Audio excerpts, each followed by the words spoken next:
오늘 함께 묵상할 말씀은 요한복음 21장 21절에서 30절까지의 말씀입니다. 예수님께서 모든 제자들의 발을 씻겨 주셨습니다. 그 중에는 이제 곧 예수님을 팔 가룟 유다도 있었습니다. 그런 가룟 유다의 발을 씻겨 주실 때 주님의 마음은 아프셨습니다. 앞으로 가룟 유다가 행할 행동들이 가룟 유다 자신의 삶에 어떤 비참한 결과를 가져올지 아셨기 때문입니다.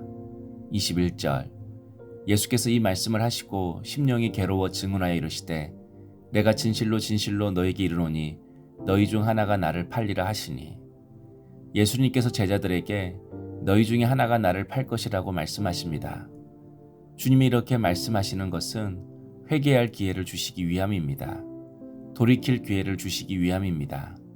우리에게도 주님은 항상 말씀으로 우리를 돌이키십니다.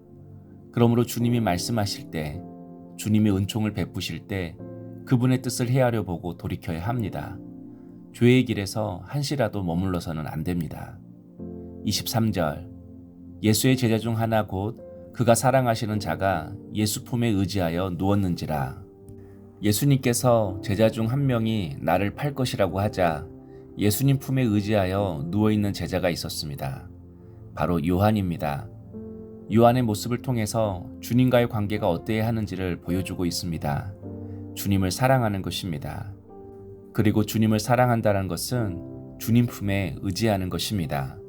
제자 요한이 식탁에서조차도 주님 곁에 주님께 기대어 있는 것처럼 어렵고 힘들 때만이 아니라 우리 일상에서도 항상 주님을 의지하고 주님께 기대어 살아야 하는 것입니다. 24절 시몬 베드로가 머리짓을 하여 말하되 말씀하신 자가 누구인지를 말하라 하니, 제자들은 누가 예수님을 팔려고 하는지 궁금했습니다.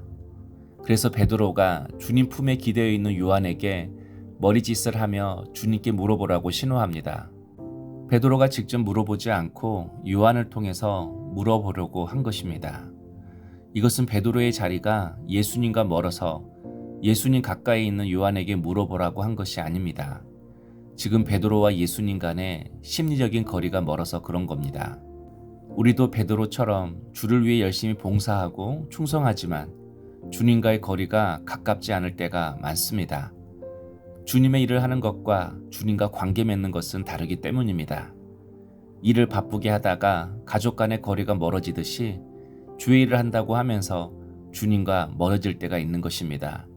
그러므로 주를 위해 일하기 이전에 먼저 예배자가 되어야 합니다.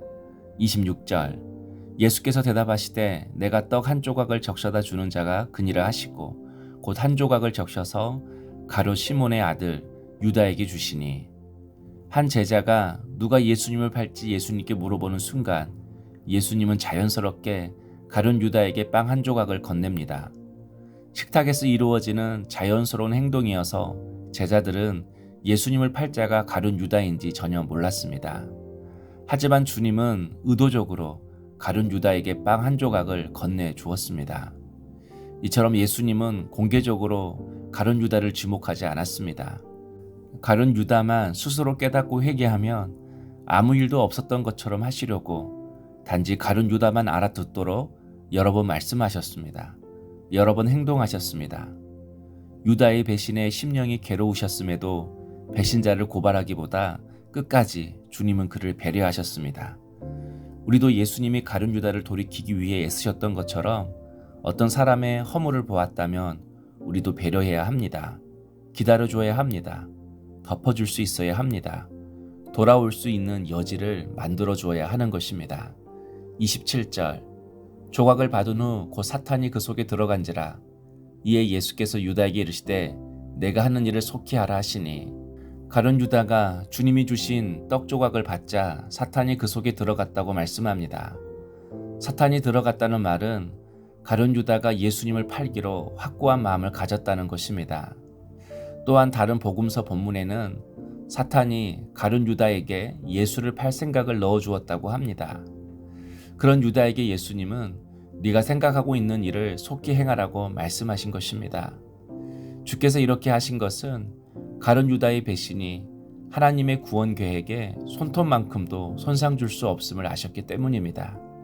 사탄의 방해가 하나님의 뜻을 막을 수 없음을 아셨기 때문입니다. 이처럼 사탄 마귀의 어떤 간괴와 속임수도 하나님의 통제 아래 있습니다. 그 무엇도 우리를 하나님의 사랑에서 끊을 수 없고 하나님의 뜻을 깨트릴 수 없습니다. 뿐만 아니라 주님이 베푸시는 만찬 자리에도 사탄이 활동하고 있다는 것을 깨달아야 합니다. 사탄이 활동하지 않는 곳은 세상 어느 곳에도 없습니다. 가정에서도 교회에서도 사탄은 활동합니다. 심지어 예배 시간에도 활동합니다. 그러므로 항상 깨어 있어서 사탄의 관계를 물리치는 영적 지혜자가 되어야 합니다. 30절 유다가 그 조각을 받고 곧 나가니 밤이러라. 유다가 떡을 받는 순간 그 자리를 떠납니다. 밖으로 나가버립니다. 어쩌면 가룟 유다는 예수님의 간접적인 회개의 촉구를 인식하고서 그분이 보이시는 사랑에 배신할 결심이 흔들릴까봐 일부러 신속히 그 자리를 떠났을지도 모릅니다. 그런데 그때가 밤이라고 합니다. 지금 유다의 영적 상태를 말하고 있는 것입니다. 그는 돈을 좋아했습니다. 그는 성공을 좋아했습니다. 세상을 좋아했습니다. 그러니 주님 곁에 있어도 항상 흔들렸습니다. 그리고 결국 주님을 배반하고 떠났습니다. 그러므로 내가 주님께 흔들릴 때, 믿음이 흔들릴 때, 그때가 내 영혼에 밤이 찾아오는 신호임을 기억해야 합니다. 내 안에 세상을 향한 마음이 가득 차 있음을 깨달아야 합니다. 그러므로 그때 돌이켜야 합니다. 빛으로 나와야 합니다. 빛에 있는 말씀의 자리로, 기도의 자리로, 주님의 품으로 돌아올 때만이 우리의 삶이 다시 회복될 수 있습니다. 성도 여러분, 그토록 주님이 참고 기다리며 가룟 유다에게 최선의 사랑을 보이셨지만 그는 끝내 주님을 배반하고 사탄의 노예가 되고 말았습니다. 그러므로 우리는 하나님이 참고 기다리시며 은혜로 기회를 허락하실 때 속히 돌이키고 하나님 앞으로 돌아가야 합니다. 때가 지나가면 다시는 생명을 얻는 기회를 놓치기 때문입니다. 주님이 기회 주실 때 돌이키는 것이 자기 영혼을 살리는 길입니다. 내 믿음이 흔들릴 때 어둠까지 다스리시는 주님을 기억하며 빛 가운데로 나오는 것이 생명의 길입니다.